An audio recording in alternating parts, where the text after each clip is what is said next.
एक मला कोणी सांगितलं खरं आहे ते बाकीचे औषधं जे आहेत ना देणाऱ्या इंग्रजी औषधं, देशी औषधं, आयुर्वेदिक, होमिओपॅथी अशी पुष्कळ औषधं आहेत. ते एक ह्यापैकी एक औषध आला आहे तो म्हणतो जगामध्ये दुखणं एकच आहे.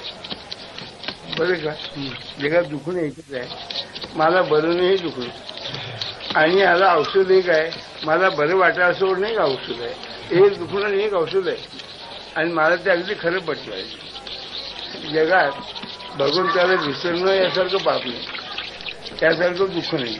आणि भगवंताला स्मरण यासारखं आनंद नाही. एकच दुखणं आणि एकच औषध यायला तर दुखणं एकच असायची, सगळे बाकी करायचं सगळ्या नाही का.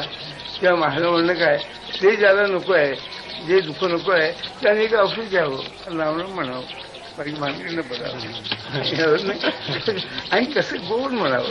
ते औषध जितकं आपण प्रेमाने घेतो ना, हे औषध घेताना मला बरं वाटली भावना आहे ना, तसं भगवंताचं नाव घेताना वाटलं पाहिजे त्यात माझा गुण आहे, हे औषध घेतलं पाहिजे.